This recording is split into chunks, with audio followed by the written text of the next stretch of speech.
This is from ESPN Week 2 previews. So Browns-Steelers. Storyline to watch. Nick Chubb's performance has been a bellwether for this game. The Steelers are 5-0-1 when they hold Chubb to fewer than 80 yards and 0-3 when he gains more than 80 yards.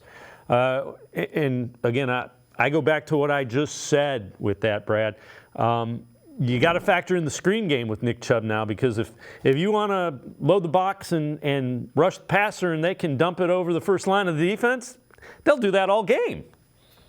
Yeah, these trends are so interesting, right? The 80 yards, of course, right? Like Christian McCaffrey ran for I think it's at 152 or 162 yards last week, whatever. Of course, yeah, they won. If you get a back that's going to go over 80 yards on the ground, generally, most of the time, any team's going to win, right? Like, if you can dominate time of possession and the ball like that, that's just kind of the trend of the NFL and in a passing league, right? So, certainly, to your point, the extension of the run game, right?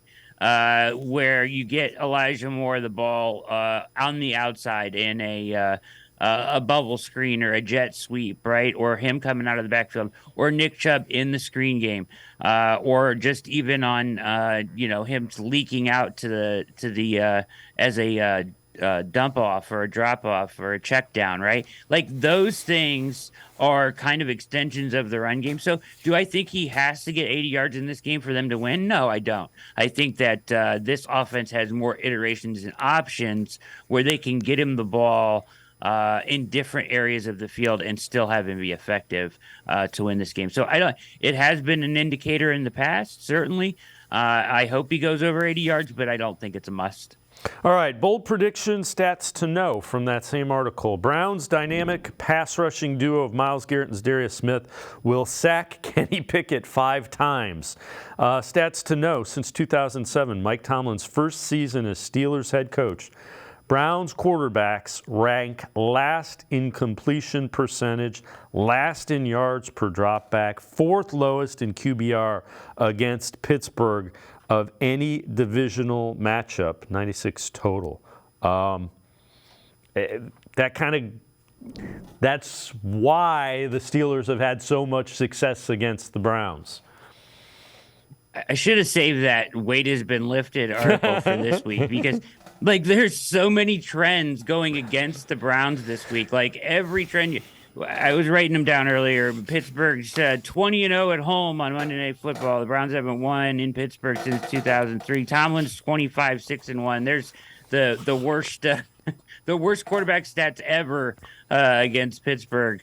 Over time, all of the trends point towards Pittsburgh this week. So really, they can, exercise some demons this week, Dave, with a win.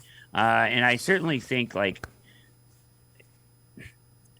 think they will sack Kenny Pickett 5 times is a lot, but if you can pressure him is the key, right? Like, it's not sack as a total number, I don't think is the key, but just making him get off his spot and pressuring him is the key, because that's when he'll be ineffective to the first part of that statement. But the Browns appear to me, and don't want to be overreaction, right?